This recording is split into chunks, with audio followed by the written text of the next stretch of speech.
Well, hey everyone, welcome back to Kitchen Table TCG for another Tales of Aria market update. Actually, a pretty interesting one today. There's a lot of movement on some legendaries. There's some movement on some specific majestics, and cold foil commons are also moving up a little bit. There's a lot of interesting things going on.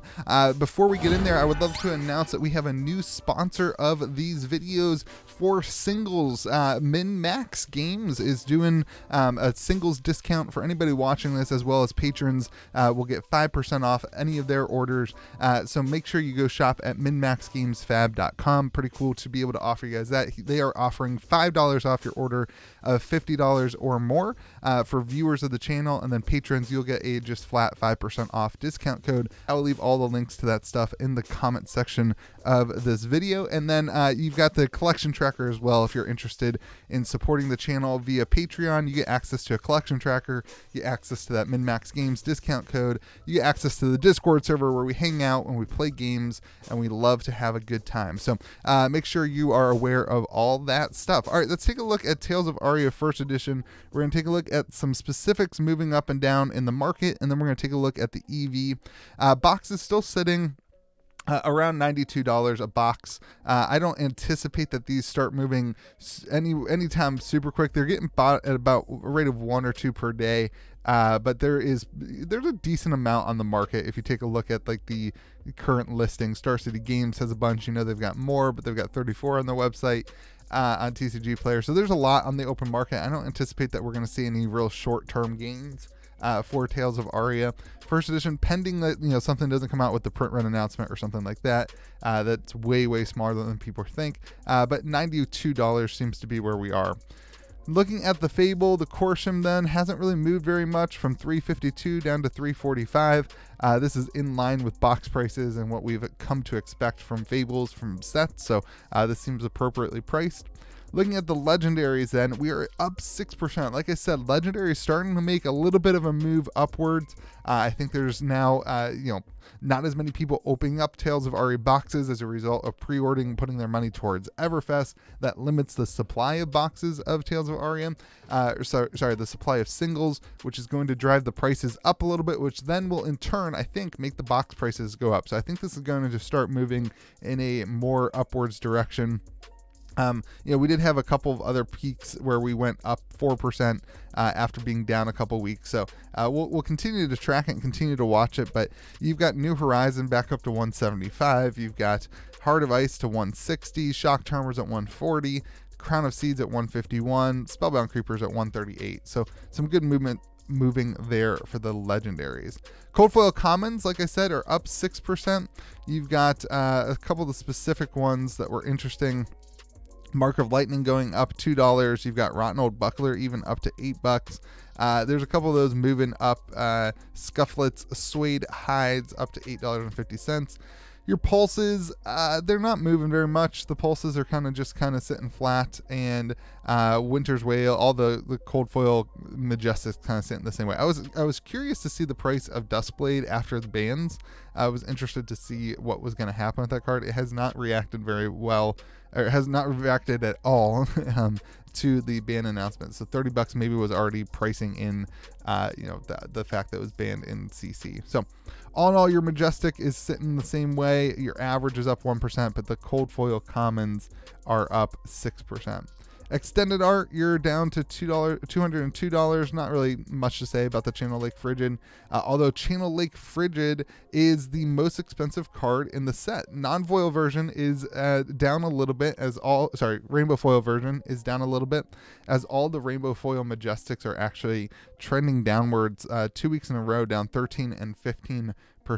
Not a ton of individual things to talk about. We are going to talk about Channel Lake Frigid here when we talk about non-foils, but percentage wise on some of these doesn't really matter. Up 15% is up 15 cents, so it's not really much to talk about. It's a $1.15 card. Tome of Harvest up 20% to $4.80. Seek and Destroy, again, it's a cheap card. The percentage doesn't really matter, but not a ton changing there. But for the regular Majestics, Channel Lake Frigid back up to a $15 card. So a little bit of a buyout going on with Channel Lake Frigid. with maybe some spoiler stuff happening with different heroes and things for Everfest. I think people are really leaning into Channel Lake Frigid at an upward swing. So that kind of drives everything up 17%. Let's see what else moved up. I'm guessing it's blue cards here. Channel Lake Frigid is up. Exposed to the Elements is up. You've got Blossoming Spellblade. That doesn't really matter. That one's up. So you got a lot of these cards that people are speccing on for Everfest is what's happening with the new heroes that are being spoiled. They're just kind of picking up some things that they think might look good. So up to $2.44 on average, which is up 17% for the Majestics. Looking at your rare rainbow foil, not a whole lot to write home about. We're down 9%, an average of 47 cents. Your common rare or your common rainbow foil are sitting at an average of 21 cents. And as we get to the EV here, for the EV calculation, you can see that if you open up 40 boxes, on average, your box will be worth about $90. So, I mean, on average, if you're going to be selling, the rares and all that stuff, it's worth it to open up a $91 box on average. But if you're only going to be able to sell the Majestics to the Fables, and that's all you want to include, again, this is assuming you open 40 boxes and this is your average, you'll be sitting at $83.75 per box. But if you only open up a case and you're looking to sell the Legendaries and all the Majestics, you're sitting at $75 per box. If you're only going to open up one box, your kind of lowest hanging fruit of what you're going to get by selling the Majestics, the Rares, and the Cold Foil Commons is $31.88. So all in all, I mean, you're taking a risk here. I think it's kind of worth it with the Legendaries going up. It may be worth it to take a risk and open up some boxes and see if you hit one of those Legendaries that's moving up in price. But we'll see, where it kind of translates into Everfest as we see more spoilers moving on. Looking at the good old unlimited sets, you're still seeing boxes, flirt with their map pricing, and stores are getting reported for reporting them or for listing them under that. $73 is still under that, but that's around where boxes are. Looking at Fables, Corsham sitting about a 210. I've honestly seen these floating. This is like your public price that you can get them for. I've honestly seen them floating even a little bit less than that in our Discord server for patrons. I've seen a couple float, but the public price is really more around 200. That seems to be where that is. The Legendaries are up 1%. They're not moving as well as the cold foils. I think we're finally starting to see some supply come to the market for Unlimited. Some stores that just have to open boxes to kind of move inventory and are seeing these legendary prices up. I think that this is a sign of what's happening. So I think we will start seeing, you got some individual ones like New Horizon, we haven't really seen many sell, and Spellbound Creepers, we haven't really seen many sell. But the ones that are selling, they're starting to slowly trend down. Like Rampart the Ram's Head from 152 to 145. Crown of Seeds is the opposite. It actually went up. Actually, Heart of Ice is the opposite. It actually went up. But Shock Charmer's down to 122. So I think as stores open up boxes, you will kind of slowly see these trend downwards. I still think that your better buy is buying the Legendary, the cold foil at the current price points. But I think as more boxes open up, these might become more affordable, lowering the barrier of entry for a new player to get in the game.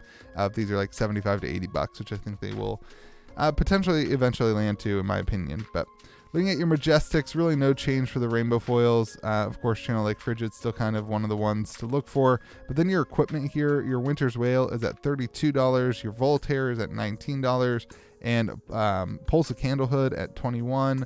Where's the other? Dustblade at $5. So you've got some interesting stuff going on. I think these pulses are going to be an interesting thing to watch, as people rather put a rainbow foil than a cold foil. So players who do want to foil out their deck may not want to put the cold foil in, so they may choose the rainbow foil, and that's going to be an interesting thing to keep watching. Your regular Majestics, just like the regular Majestics from first edition, are also up. These ones are only up 9%, but everything's kind of moving the same way, and it's the same cards that we talked about. It's Channel Lake Frigid, which is up to $12 for the unlimited version. It's a lot of these things that people are reacting to the spoiler season, reacting to new heroes, and picking up some cards that they think may be good in those heroes. So, all right, let's take a look at the EV calculation then for all these things. Your regular True Box EV selling everything is sitting at $68.89. If you just include the legendary, if you open up a case, you're sitting around $58.58. If you don't include the legendary or the fable, you're sitting at $24.94. So that's where we are for Tales of Aria. Again, like, I think first edition is the way to go right now. I think unlimited, if you're playing sealed, play sealed, play draft. I guess play, I don't know, like, play with first edition. It seems at $92 a box, it seems like that's the better bet to go. For $20 more, you get access to the cold foils that I think are going to have better upside potential long term. So I would advise that. It seems like the set is getting to the point where the boxes are going to be kind of a little stagnant. So if the singles are moving, which they are on TCG Player in large amounts, people are buying them. It seems like a safe place to open up if you're looking for some fun to open up some boxes. So hope you guys have a great day. Remember to be kind to the people around you, and we will see you again next video.